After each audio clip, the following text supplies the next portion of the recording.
Hi, and welcome to the Warrior Moms podcast. I'm your host, Trina Rothman, and joining me through the internet is Miranda Bennett of the blog.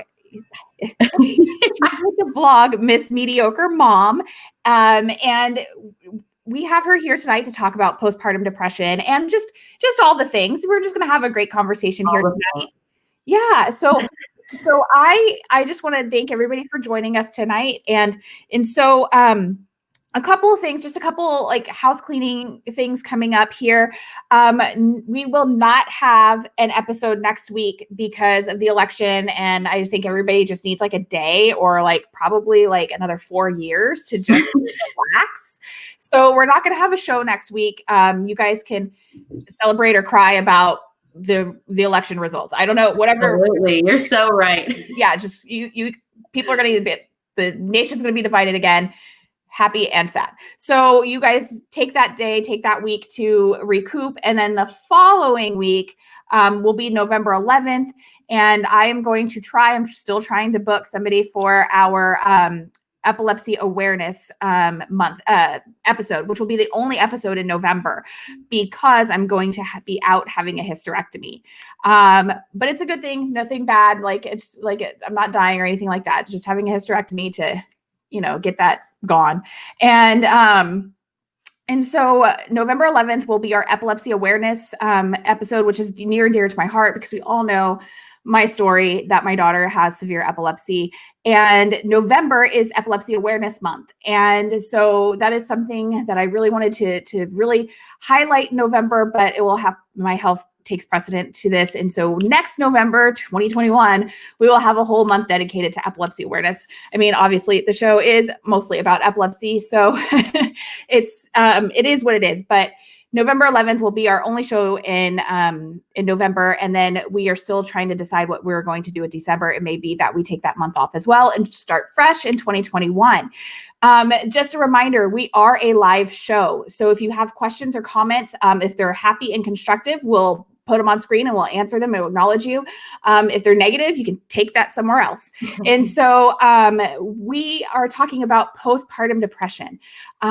This is something I think is not just for the Warrior Moms community where we're discussing, special needs children or how you feel raising a special needs child, or how, there's a lot of anxiety that goes along with being a special needs mom. Of course, like I know that I annoy the crap out of my family because I'm constantly like checking in on my daughter, making her say, like she sings in the shower, making sure she's singing in the shower. So that way I don't have to go like barge in like the Kool-Aid man and like invade her privacy. But there's something else that I think is very important because we're all moms and we're all susceptible to possibly having postpartum depression. And this is not something that I've experienced personally, but Miranda has.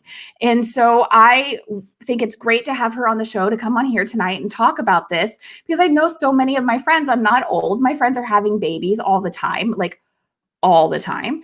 And so, this is something I think that's for everybody and something we should bring to the forefront. And we talk about mental health. It's a big thing. So I'm rambling.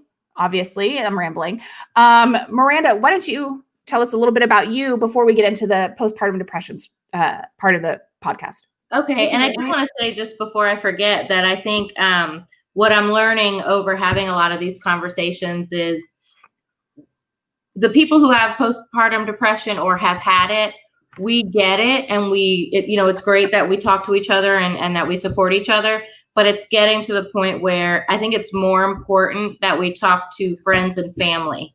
We need the people who don't understand it to know what to look for so we can stop missing it. So I just wanted to make that point before I forgot about it. But I started a blog basically because I had postpartum depression. But it grew so much from there because when I found out that other moms had postpartum depression, I was thinking, well, obviously we need to be talking about this. People I know are suffering without me ever knowing that they had suffered, people who I call friends. And so, there can be anyone around you suffering with any sort of depression, not just postpartum. We have to really look out for that. I know Robin Williams actually said once, check on your happiest friends. So that's something to really just kind of keep in mind. But anyway, when I did that blog, I realized, well, wait a second, postpartum depression is not the only thing we need to be talking about. We need to be talking about everything, because people love to put this beautiful rose-colored glasses over motherhood. And it's, the family photo shoot, and it's the look at how cute my kids are and look how great I'm doing. And we're all dressed up for church and let's look at that. And someone else is sitting behind their computer thinking, well, crap, I don't know if I'm allowed to, I probably can't curse on here. Oh, no, you can curse. I don't know. I was going to say, oh shit, but I didn't know if I was allowed. You can say the shit word. It's okay. But I couldn't get us ready for church today, or I couldn't get us ready to go here today or there today. And so the comparison game starts. So my goal is to just talk about motherhood without a single filter. That's why I came on here in my sweater with if you look at my logo, if any of you go to my site, you will see my logo, and it is this. Okay, it's just this. So now I give myself permission to do interviews looking like this because it matches my logo. It's just simply on brand at this point. So I really just want to give moms a community, a place to go where we can talk about the hard things, but we can also laugh about the real things. Trying to homeschool my daughter, I posted on there the other day, my son dumped a whole box of goldfish all over my bedroom floor, and I didn't notice because I was homeschooling, and I was like, oh, he's extra quiet. Oh, that's why there's goldfish all over. And it was one of those the big ones. So I just want to show what real motherhood is like and not just the highlights. But anyway, I know we want to get to the postpartum depression, and I'm very nervous and I'm getting a little hot. No, don't be nervous. No, seriously, I go through this with all of my guests. They're always like, oh my God, Trina, I'm so nervous. I don't do Facebook Lives. I don't do these things. I'm like, well, I don't either. And that's the part behind it. That's why we do the lives, is because this is how it is. This is how we are. We're not professionals. We're two moms who are trying the hardest to do what we can do to make the world a better place. So yes. Don't be nervous. Seriously, it's just me and you, and then the internet. It's just the internet. Don't even worry. Just the internet. So no, I agree with you. I think that there's so much of a comparison game going on in this world, and that's really how Unsocially Acceptable first came about. Now, of course, it's morphed and become something else, and it's about to morph again. But that's the thing. Such a good, to toot my own horn, it's such a good name because it can mean so many different things. And when you sit there and you get on social media and you see the filters that everybody puts on their post, and you sit there and you think, oh my God, I don't have my shit together the way that, Mary has her shit together. And it's not just the filter of the actual photo. It's also the filter of the caption. Mm-hmm. What is the caption saying, but what is it not saying? And so I try to be really purposeful too with my content when I'm captioning these things, that I want to be telling the truth at that moment. If my kids are being so sweet and loving each other and hugging, and I capture a photo of that, yes, I'm going to put that in the caption. If I take a picture and it looks like they're hugging, but actually she's choking the life out of him, I'm going to be real about that too. So, there's no reason to hide. In fact, the more we talk about the real stuff, the more confident and comfortable we feel in the decisions that we make. We're so busy asking strangers on the internet to validate us that we're not even. The biggest thing that changed for me was I realized I don't need to ask you, random stranger on the internet, how I'm doing. I need to look at my kids. And I realized my kids are happy and they're healthy and they're great in social situations and they're emotionally intelligent, and there's all of these things that I can check. I must be doing really good. And once I started looking to them for validation instead of strangers on the internet, I actually was able to gain my motherhood intuition. Because what we do when we're asking strangers on the internet, we're muting ourselves. We're muting our intuition. Most people, new moms are always saying, I don't have mother intuition. I just don't have it. I don't know. Well, it's because you're muting it, because you're just asking everybody else instead of taking a second and just figuring it out. And of course, it's okay to ask for help. I don't want to go too far in that direction. Always ask for help when you need it. but also give yourself the confidence to know I can do this. Like, I am okay. My baby is okay. I'm not going to do it right every time. It's not going to be perfect, but my kids are happy and healthy and it looks like I'm doing okay. No, absolutely. I love everything about what you just said. And it actually reminds me of a story that my friend told me years ago. She was telling me that when women have babies in the hospital, that the deliveries are interrupted. Like if you're constantly interrupted by a nurse coming in to check your blood pressure, you're interrupted by the doctor coming to check, all these different things that it interrupts the natural flow of birth. And she said, for her first child, she had him at the hospital, but for her second child, she had him at home because she wanted to have the natural instincts of birthing a child. And she's like when she said that to me, because I've had one birth, and when I was having my daughter, I was asleep. I was so drugged. I was just laying in bed asleep. And I woke up at 11, something another. And I was like, I have to push, out of nowhere, straight up. I was like, I have to push. Wow. And so when she said that, I was like, holy crap. Yes, the nurses were up until they let me sleep, everything was just so out of sorts. Yes. And so, I was looking for guidance for something that should be natural. And so when she said that, it clicked in my head. And I was like, wow, I guess if I ever have another one, I'm going to be that that hippie that has their kid at home, Yeah. That's a real warrior, because I would still want the drugs. I have two. Yeah. I honestly, I would probably want the drugs too.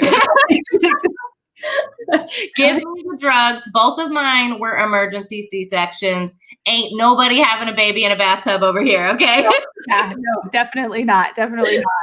So, but I like the way that you said that. When you start looking to outside sources to tell you what to do and to validate who you are, then you start to lose your intuition and you start to lose that special spark inside of you, that motherhood spark. Right. So I really like that you phrased it that way. And that just popped into my head. Man, that was she told me that when we were in first year of college, or really? Wow. She or my first year of college, and she was doing a second career change. But so anyway, postpartum depression. So I suffer from regular depression. I have regular depression, and I also have anxiety and maybe a little bit of OCD. So, but for sure, depression and anxiety. So, but postpartum depression is different than depression, right? It's not this. For me, it's a little bit different. I am also chronically depressed. I've had issues with depression since I was little. So we actually were very scared that with my first baby, I would have it. The doctors wanted me to really watch out. My husband was looking for all the signs. But I feel like, and maybe this is a terrible analogy, but it's almost like a child with ADHD taking Benadryl. It wakes them up instead of puts them to sleep. Uh-huh. So maybe our hormones as people with depression, went the opposite way, because I feel like my first pregnancy, I was actually pretty up. So I don't know if that's how that works, but we got through it. Everything was fine. And we thought, awesome. I really started focusing on my personal development. And that's when I really started diving into all the podcasts and the books. And I just really wanted to better myself for her. I knew I couldn't raise a strong, independent woman if I wasn't that. So I really started working on myself. And I actually went, my kids are 3 years apart. So I went all of that time before getting pregnant with Stetson without medication. And I was doing so well. And I had been on medication and therapy on and off my whole life. But for some reason, after her and before Stetson was just a really great time for me mentally. So when I got pregnant, it didn't even occur to us. We didn't talk about it. It didn't come up. Everything had been so good. And it almost I fell into that trap of, well, I must be cured, which we, as people who are chronically depressed, have to make sure we don't fall into the I'm cured trap, because then we stop doing the tools that we've learned. Once you stop using the tools, everything is done. So my hormones were raging right away with Stetson. I was angry. It was not like my first time. I was just a little ragey during the pregnancy. But when he came out, what makes postpartum depression different from regular depression in my case? And let me try to think about how to say this, because this is a great question that I've never been asked before. So bravo. You might be the first person to actually make me a little bit speechless. So give me a second. So when it comes to regular depression, I feel like when you get to the edge and you're ready to be done, there is a good chance, not in every instance, but there is a very good chance that you're looking at that from a very selfless position. If I was no longer here, others would be happier. If I was no longer here, I wouldn't be a burden. If I was no longer here, so-and-so would get to live the life they deserve instead of worrying about me. So you're looking at it in that twisted view, but it's from a very selfless place. So in my opinion, suicide is not at all selfish the way that some people think. In fact, in some people's eyes, it could be extremely courageous if you're looking at it with that twisted mindset that depression does.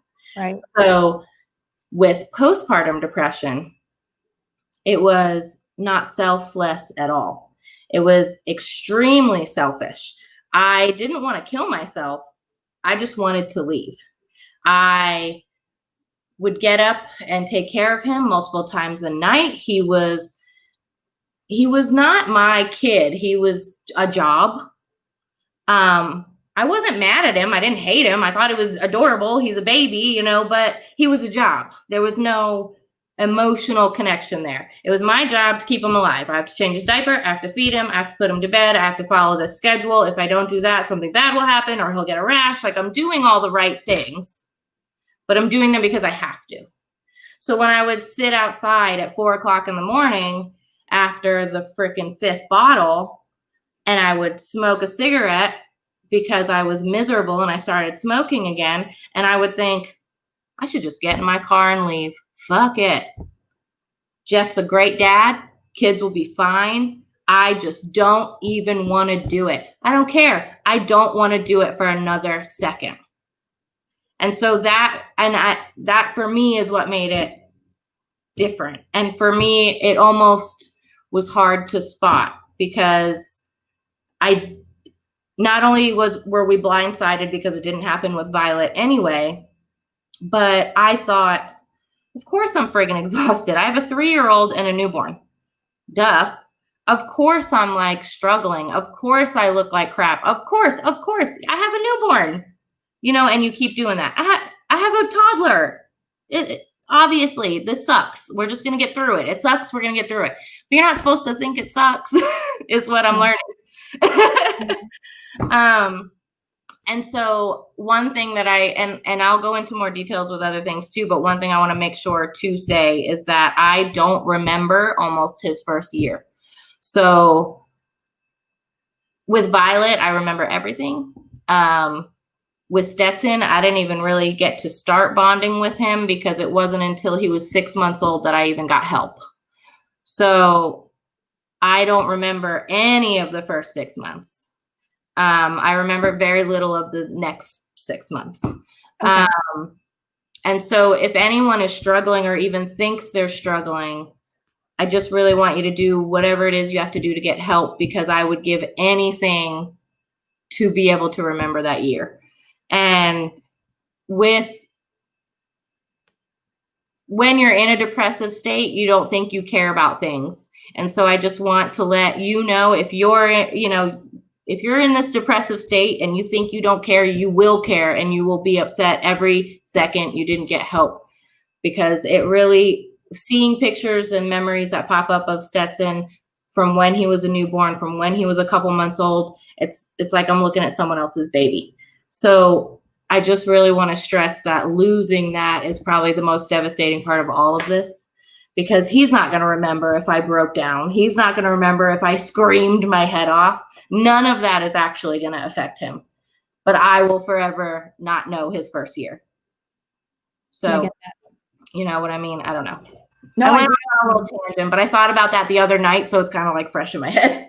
No, I totally understand that, and I sympathize with that. I have had in my past, I've had some depressive states that were worse than others, and there's a period of time a few years ago that I don't remember. That I don't remember. I've been told things that I did and things that I said, and I just don't remember it. Right. And no, so I get that. And you know, the brain can fracture, the brain can shut down and compartmentalize, and Absolutely. I guess that was what happened in this situation with Stetson. Now, did you notice the disconnect with him? I mean, I know that's the wrong thing. And I know you said you have memory issues from when it happened, but was the disconnect with Stetson right away? Or was it something that, like, you know, you got home from the hospital 3 weeks later and that's when the disconnect happened? It was almost like in the hospital, I got to be in La La Land with my brand new baby. Violet would come visit during the day, and then I would get him at night. And, you know, I didn't have to do anything. So I was in bed with this baby, and nurses would come in and help. And it wasn't until I got home. And I guess I should say too, while I was pregnant, my husband broke his leg. Okay. So he was bedridden, and then he was crutches, and then he was a cane, and it took like a year for him to be able to just walk on his own. So he helped as much as he could, but he couldn't even walk and hold the baby at the same time. So when I got home, I didn't get to ease into 2 kids. I was thrown into 2 kids and a guy with a broken leg. So, you know, and it can happen even without the extra guy with the broken leg. But I'm just saying my situation was a little bit rough from like the get-go. And I think basically I got home and life took over, and it was just another thing I had to do to get through the day. I just have to take care of this kid. I have to take care of Violet. I have to make sure everybody's fed. Jeff needs something to eat because he can't walk. Now he's trying to walk up the stairs to take Violet to bed because he wants to help me. And that is scaring me, because what if he falls down the stairs? And it's like, there was never a point where I got to relax. There was never a point where I got to get to know Stetson. As opposed to Violet, I had all the time in the world. We would nap together. We would eat together. We would go everywhere together. All I would do was talk to her. It was like her and I against the world. But I didn't have a chance to do that at all with Stetson, especially with an extremely needy 3-year-old who resorts back to a baby when there's a baby around and sees all the attention the baby's getting. So, and that's all normal too. But I feel like it started out as, I just really don't even have the opportunity to sit and get to know him.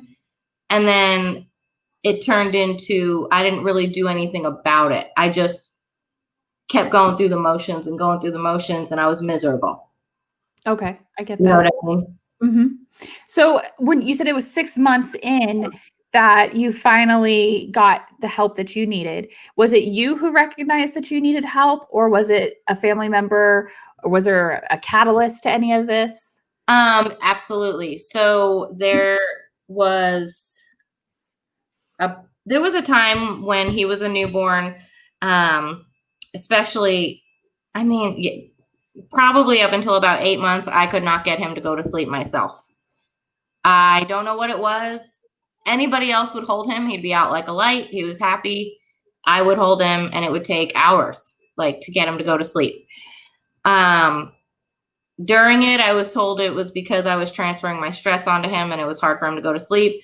I'm going to tell you that although that is the 100% correct answer, that is not what you're supposed to say, because now you're telling a depressed mother that it's her fault. It's not working. So I just want, just navigate around certain things a little bit gentler if the mom is struggling, because all I heard was, of course, another fucking thing I can't do. Oh gosh. You know what I mean? Yeah. So, I remember this one day, and this is, okay, so I was rocking him for a nap. and I'm rocking and rocking and rocking. And I am trying to get my 3-year-old to just watch TV in the living room by herself. I don't know why I ever thought that would work. She's 3. She wants to be a part of things. She watched one show. By the time the show was over, I had him asleep in my arms, and I was about to put him in his crib. And she busts in, and he woke up, started crying. I lost it. I was screaming.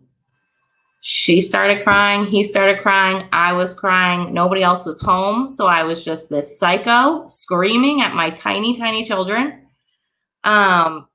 Jeff walked in the door about 10 minutes later. I handed him the baby and I left.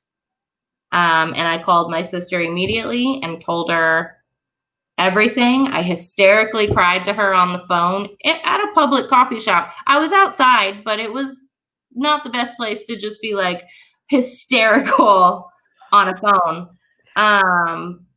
But she just listened. And then when I stopped, she said, everything you're saying is completely normal.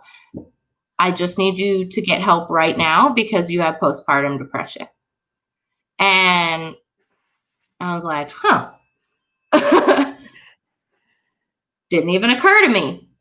I just thought I was miserable. I thought I wanted to divorce my husband. I thought I wanted to like just leave the kids. Like I just thought I was miserable. And the thing is when you are depressed, and I've said this on other interviews as well, but I think it really works. Depression is a roommate inside your brain. Depression is not you. It is not even a part of you. He moved in and he's extremely loud. Mm-hmm. So he speaks over you.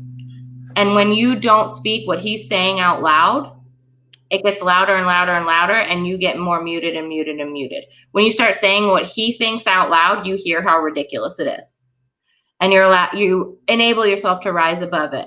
Now, people who are chronically depressed like you and me have to rise above it over and over. And we have to go back to the tools, and we have to go back to the therapies, and we have to take the medications or do whatever. And it's an ongoing thing. But we can get to a point where he's not that loud. When you don't talk about it and you don't tell people because you're ashamed or you're scared or whatever, it gets louder and louder until you're completely drowned out by this noise and you're just completely lost in it. So I just want people to know too, like, instead of being ashamed, just start talking out loud. Even if you're talking out loud to yourself and no one's in the room, just hearing it out loud, you can be like, that's not true. That's ridiculous. Do I really think that about myself? Because if I looked at my daughter, would I ever say that to her? Would I ever hurt her the way that I allow myself to be hurt? Never. And these are important things to just write it on your mirror. I don't know. Just write on your mirror. Would I ever call my daughter that? Or would I ever say that to my best friend? Or would I ever say that to my mom? And if the answer is no, then stop saying it to yourself. Right. You know what I mean? Yes, absolutely. I have to tell myself to shut up so many times. You got to tell yourself to shut up, and you have to just be louder than it and say no. And so this thing happened, and either I called my mom or I think my sister called my mom and was like, this is what's going on. So I said, I need you to pick up the kids. I need to sleep. I know you think it's postpartum depression. I honestly think if I sleep like 24 hours, I'll be good to go. I just am exhausted.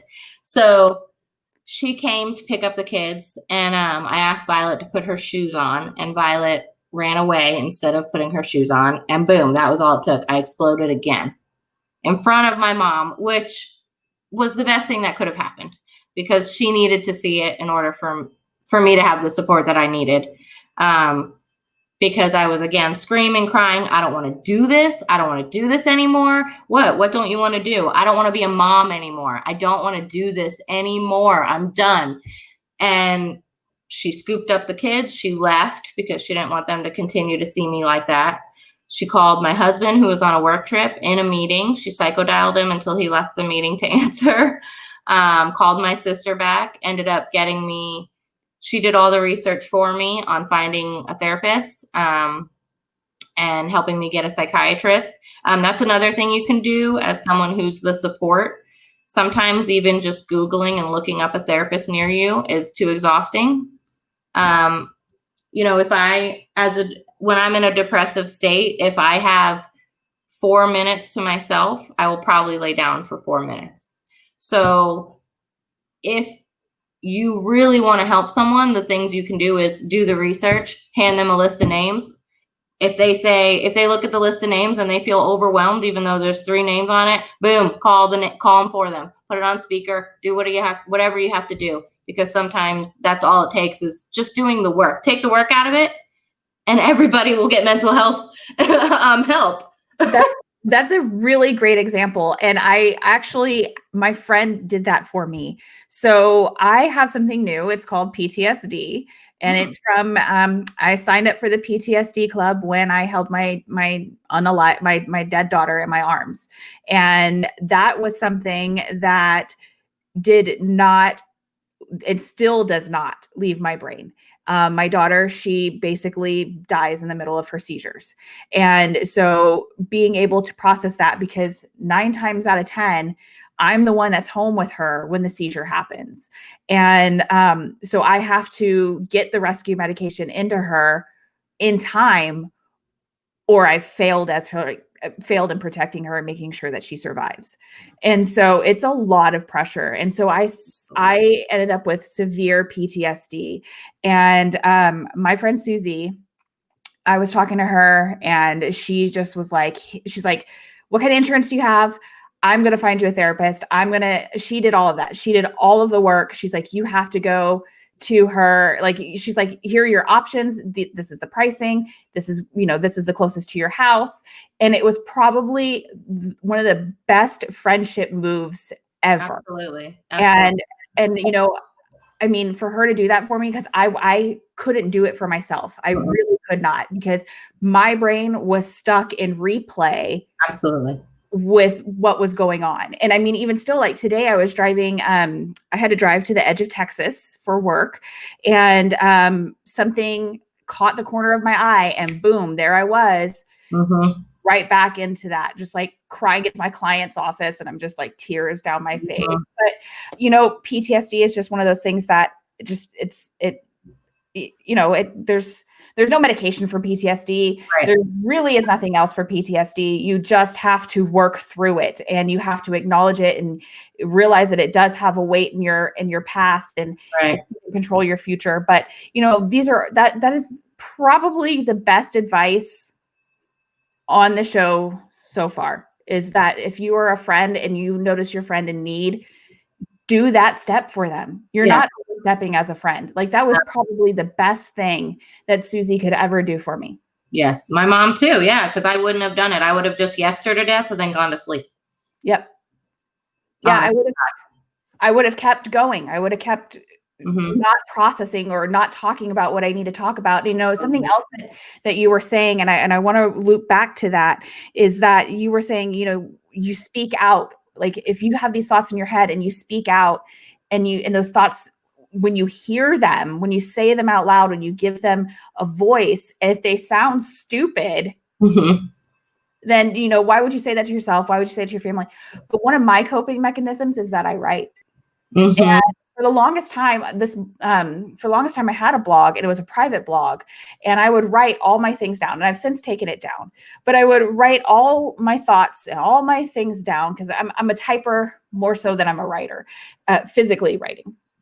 And so then one day, this was back in 2015, like after because I worked in oil and gas at the time, and the oil and gas market crashed, and I lost my job, and I was like unable to find another job because me and 3 million other people were out of work. Right. And so I actually started writing on Facebook, and that's how the original blog came out. It wasn't called Unsocially Acceptable then, but it was a blog then. And that's how the real blog came about. As far as me, that was a coping mechanism. I would put out my thoughts and how I felt, because I couldn't afford therapy because I didn't have a job, so I didn't have insurance, so I couldn't pay a therapist. So it became a therapy for me. Right. And then other people started replying, "Oh, Trina, you just wrote something that I think about all the time." And that was really the start of what ultimately became unsocially acceptable. But these are things that you have to consider. Like, you have to find your coping mechanisms. You have to find your tools. And when I say coping mechanisms, valid coping mechanisms. Don't lean on your alcohol. Don't lean on your weed. Don't lean on all these other things. Like, find constructive ways to help you through it, not to help you hide it. Absolutely. Absolutely. So, sorry, I just wanted to get those thoughts out there before I forgot them. And because that's something that people who have depression do, they forget. So but continue. So you were talking about your mom. She did your she booked a therapist for you and did the homework for me. I'm still with that same therapist. Stetson is 21 months now, 21 months. We have a great relationship. We love each other very much. Just want to say that he's adorable. Go look at my Facebook and my Instagram. He's like the cutest kid in the world. And so is Violet, though. I can't leave her out. And I'm very grateful for her. She is actually the reason for my "Don't be perfect, just be better" tagline. I told her that I am building everything kind of around it, because she told me that once when I was kind of explaining in the earlier days, when I was explaining some of the things you don't want to say outside of a therapist's office about how you're feeling. She ended up saying, like, "Are we trying to be perfect, Miranda, or are we just trying to be better?" And I was like, I'm taking that. So, but the thing is with therapy, I hope everybody does it, whether it's like big issues or small issues. Everybody needs a therapist. If someone needs to negotiate, I actually learned that therapists have an allotted amount of spots available for cheaper clients. So you can actually say, "I can't afford your $150 or $125 an hour. Would you be willing to take 50 or 75?"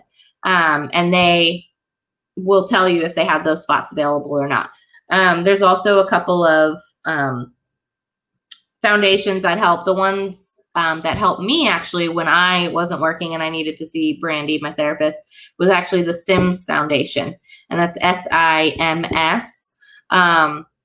They help anyone in the artistic industry. So music, art, whatever. If you make any sort of income from your art, then they will actually help you get free to almost free mental health care. So that's a really good foundation to help.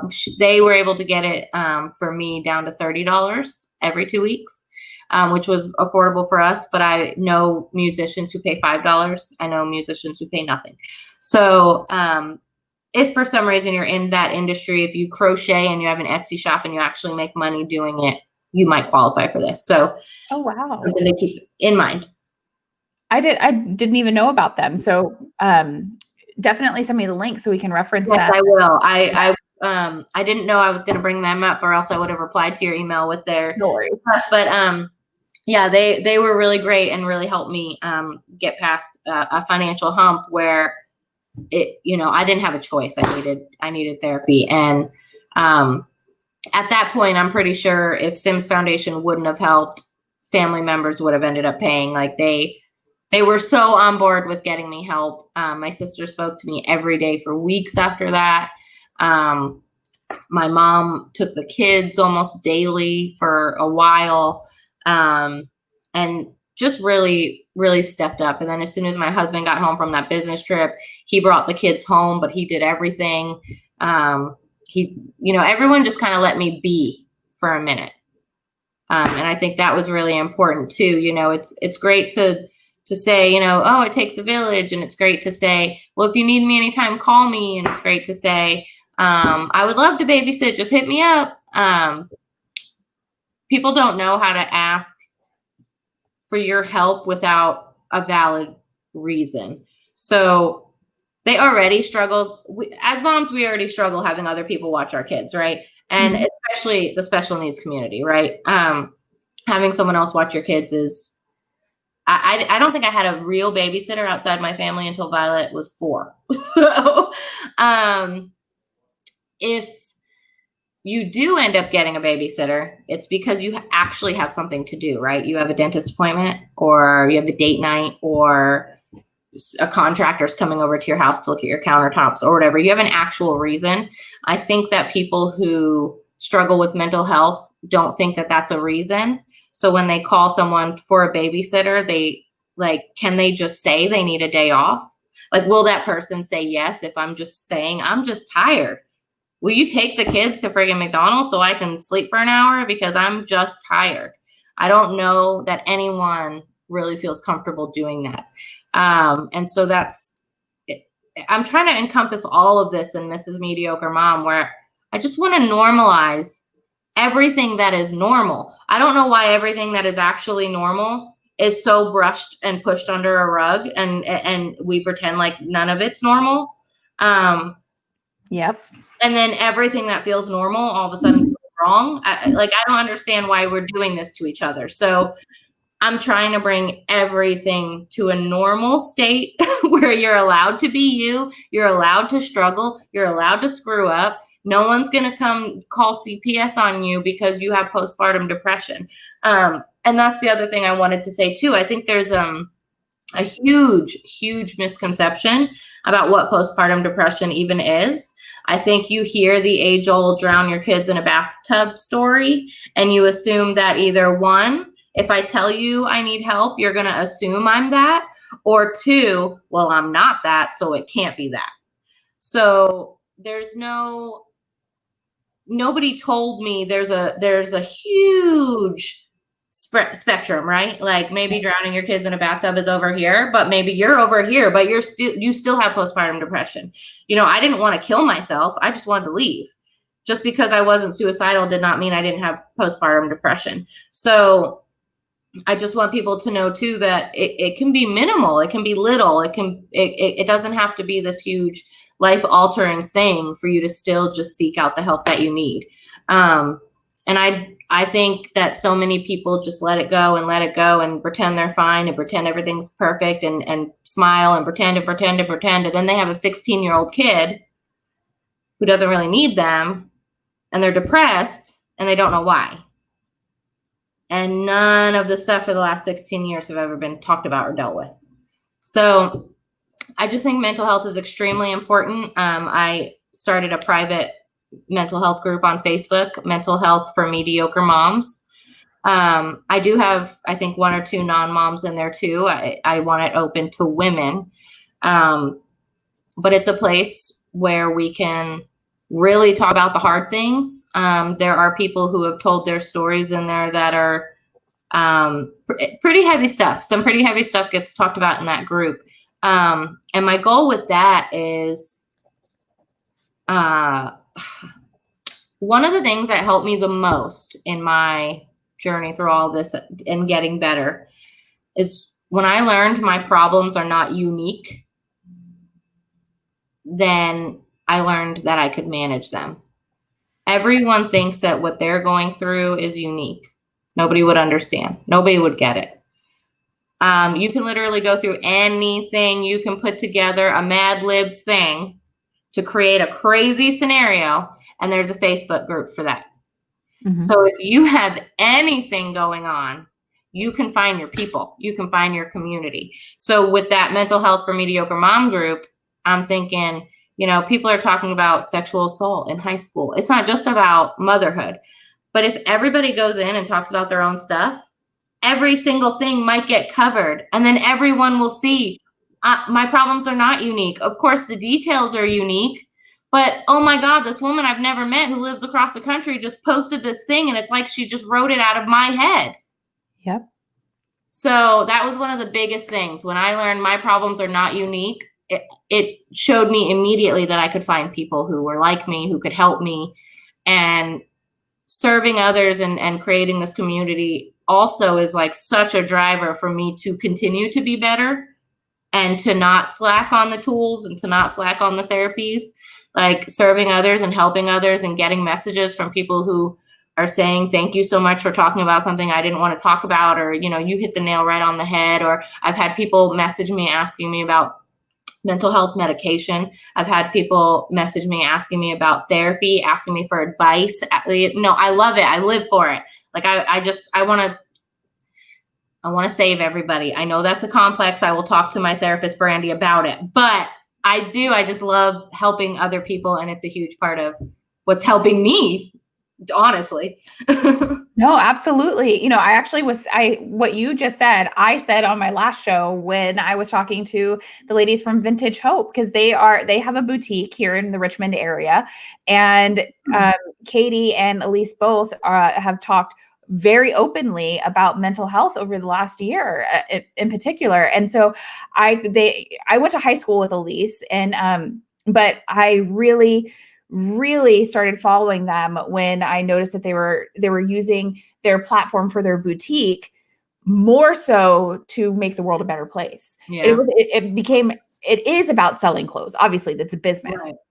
But it became more about a community. And so, you know, their story is amazing. If you haven't watched the episode, go back to 2 weeks ago and check it out. And then also shop at Vintage Hope. So no, it is definitely, you hit the nail on the head. The details are unique, but the depression is not. The mental health is not. It is. Yeah, the story isn't. Your childhood, even, like, it doesn't matter. There's people out there who get it. Yeah. So no, I completely agree with what you just said. And I will, if you don't mind, if we could also get a link to the Mental Health for Mediocre Moms Facebook group, we can put that there if anybody feels that it's the place that they need to join. You know, I love what you're doing because so much of it is just rooted in helping people. And what I do, like, one of the things we started talking about at the beginning of the podcast, not this podcast, but the whole podcast, the Warrior Moms podcast, was self-help. And this show has actually turned into self-help for me. It wasn't that way initially. It was just really, I saw that there was a need and I was ready to solve it. Like, I had the answer. Mm-hmm. Like, the community needed representation, and here I am able to lean into vulnerability and do that. Okay. Like I told you prior to the show, I'm an introvert, everybody. Newsflash, I'm an introvert. But I am in sales and marketing for my actual day job, which is going away. But it's a switch for me because I can switch to extrovert for 8 hours. So, with a 30-minute lunch break. 30-minute reset. Yeah, I gotta refresh. So, yeah. It is definitely, for me, self-care, because it allows me to have a creative outlet. It allows me to speak from the heart. It allows me to do a lot of different things. It allows me to interact with people that I wouldn't normally interact with. It is very much self-help for me. And it sounds like your group is going to be that for you, or is already that for you. Oh yeah, absolutely. And so, but now that we've brought it up, because I used to ask all my moms this, and I got away from doing it because sometimes time didn't allow me to do it. What is something that you do for self-care? Because I feel like your self-care, as somebody who has postpartum depression, is still working through it, has depression. You know, you said when you signed on earlier, you're like, I worry about these things. So it's like anxiety right there. Yeah. So what do you do for your self-care? Well, I'll tell you, the normal me who lives in a house that's not being renovated. I used to take bubble baths. I mean, the second the baby went down, I was up in that bubble bath. Now that is like the thing that people roll their eyes at when they talk about self-care. But for me, like, listening to a podcast and sitting in a garden tub is like heaven. I don't have that right now. We have one working bathroom and we all share it, and it only has a shower. So right now it's my backyard because I don't really have anywhere to go. I used to do the baths. I used to journal like a crazy person, and I'm ready to get back into all these things when I get my own space. And I can't keep a journal out. My daughter will color all over it. She ruined like 3 of my last journals. So what I've done is I started switching to a lot of outside time. I'll even stretch on the yoga mat outside in the morning or at night. It's really quiet here, and there's a lot of birds. And so since I can't do the things that I used to love, I'm just really standing outside and watering the lawn. I don't know if you know about this. my brother loves to do this. And my husband laughs at me because we have sprinklers. I mean, he even built huge sprinklers because we have a really big yard. I don't care. I will stand out there. Yes, my brother does the same thing. I don't know if it's the sound. I don't know if it's that I can zone out. It's also like I'm kind of doing something productive, so maybe no one will bother me. Like, oh, I'm watering the grass. Like, that's important, right? So it's like I can just zone out into the water. It's amazing. Everyone should water their grass. No, so we have a garden, or actually it's in disarray at the moment. We had a spring garden, and my brother, that was like his thing. Like he would water like 2 times a day, and he loved it. And I mean, I just let him have his time. Like I didn't bother him. I would do it in the morning while they were eating breakfast, and then I would do it in the evening right after they laid down. And now it's freaking cold, so I can't water anything. Yeah, it is a bit chilly. Like, well, I'm in the Houston area, but you're more like Central Texas, right? And so got that wind and everything. Yeah, so it's a little bit chillier there, but we've got the Gulf air. I just messed up my nail.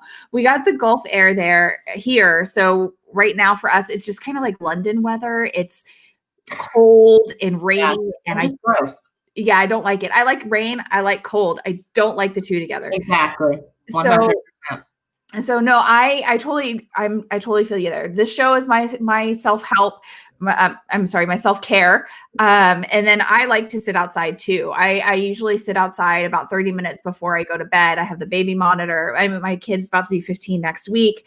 But I still have to have her on a baby monitor because of seizures. So I just have the baby monitor there. And maybe I scroll through Facebook. Maybe I just stare at the darkness in the backyard. Yeah, just nothing. Yeah.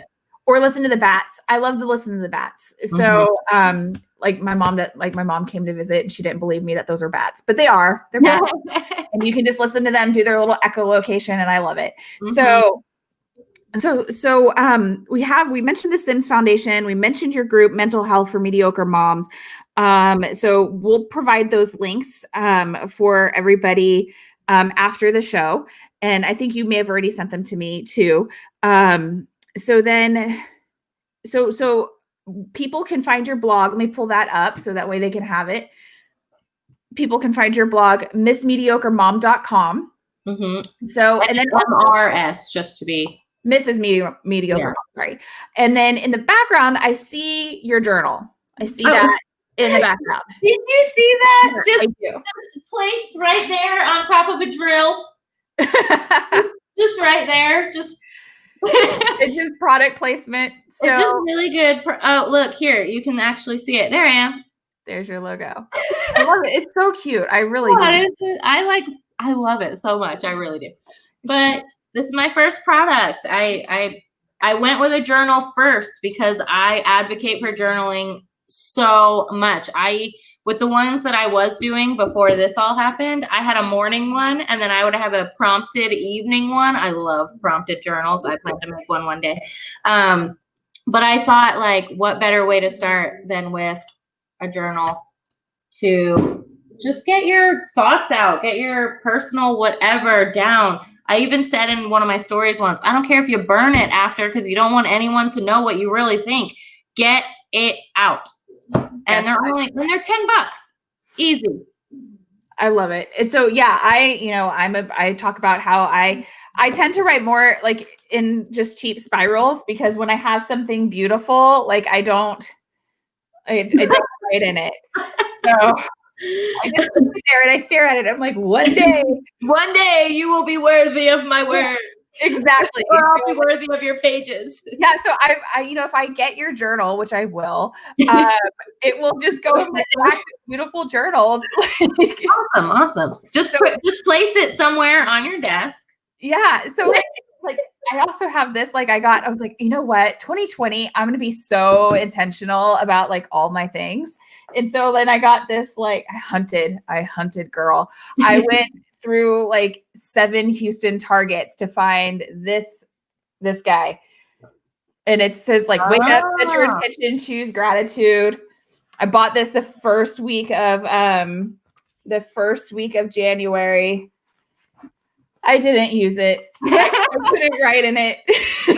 So, but like my thoughts, I'm like, you're a half-baked thought. I'm going to put you in a spiral. I mean, it's not too pretty. It's just pretty. It's regular pretty. You can write in it. So I will definitely get one out, and I'll stuff my own stocking with it. So they do fit in like a good size stocking. I'm just saying, if anybody wants one. It is a good stocking stuffer. So, and you can purchase that through your website, right? Absolutely. Okay. So that's where everyone can go. It's mrsmediocremom.com. I love the way that I love spelling the word mediocre. It's just, I don't know, there's something fun about it. So I loved having you on the show. Thank you so much. Thank you for sharing your show, your story.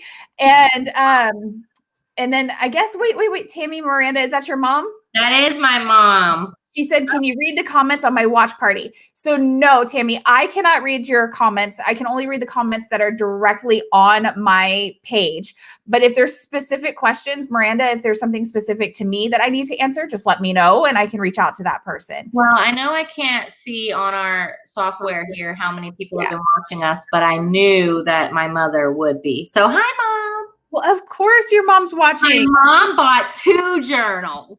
Is she writing in them? Did she write in them? I think she does. I think she gave one to Violet. So. Oh, well, we know Violet's coloring in them. So there we go. It's getting used. It's getting used. But, is your mom writing in the pretty journal, though? We have to know. Inquiring minds want to know, Tammy. Inquiring minds. She's going to be like, no, it was so pretty. It's on my desk. I can't do it. I'm going to see them in glass cases. The mom, she probably has in your trophy case, like all the amazing things that you did for her. Yeah, there's like a shrine in there in her closet, I'm sure. I'm just Yep, my mom saves like the most random stuff. She's just like, oh, I have this from when you were little. I'm like, oh, okay. So my mom just showed me a baggie of my sister's teeth like a couple of days ago. Yeah. My mom was referencing that when she was like, that's what I was trying not to say. She had a bag of my teeth, but my mom's an Italian mother. They keep teeth. I don't know. Yeah. Hair. Teeth and hair. Yep. No, I totally get it. Well, thank you so much for being on this show. And we just recently connected, but I love seeing the pictures of Stetson and Violet playing outside, doing the things that kids should be doing. And, I think that you've now taken something that was so hard, leaned into vulnerability, and you were out there changing lives and making people realize that they're not alone, that they're not in a unique situation. Yes, again, the details are unique, but the situation is not. And there are solutions. There are ways to get out of it. And you are out there leading with a heart.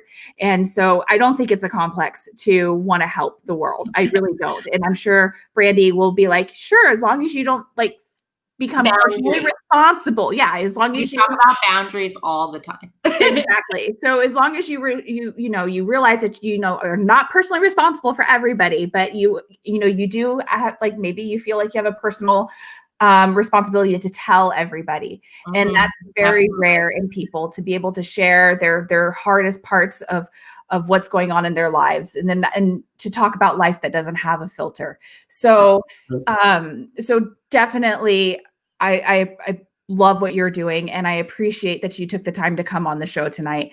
And so everybody, that is the show tonight. Once again, we are not going to have a show next week. Next week is the election week. You guys deal with the world the way it is next week. Following week, November 11th, we will have an epilepsy awareness episode for Epilepsy Awareness Month, which is all of November. And I tried to do purple eyeshadow. We're going to do all the things purple. If you guys also just consider Halloween is coming up, if you have, a non-candy option for the special needs kids out there who have special diets, that would be really great and consider it. At my house, we have all the different things to give out. So that way nobody feels excluded. One more thing. We have the group. We have our Facebook group. I'm going to bring it up. This is my group, not Miranda's group. But if you feel like you would like to join the Warrior Moms community, please go ahead and send us the link is facebook.com/groups/warrior moms community. We have great resources in there. If you don't have to have a special needs child to be in this group. It is literally just a group of moms who are out there trying to help each other, the same as Miranda's group. But we do also list references for special needs foundations and things like that. So as a way to get help, we also have a mentorship program. If you are a mom or a dad, again, open to everybody. The mentorship program, if you've been there, done that, if you're in that situation, you've been there, done that, and you see another mom who's in another situation or a situation similar to yours, let's create a mentorship program. Let's go out there and you can mentor them, help them through this. So that way we don't have to reinvent the wheel with every new diagnosis. So this is something that it's incredibly important to me, because in the special needs community, it really does take a village. It really does. You really do need to lean on your support system, and having a mentorship program can really help you with that, especially if you're newly diagnosed. So we will see everybody the following Wednesday, so November 11th. I hope everyone has a safe and wonderful Halloween, and we will see you in 2 weeks. Thank you. Thank you.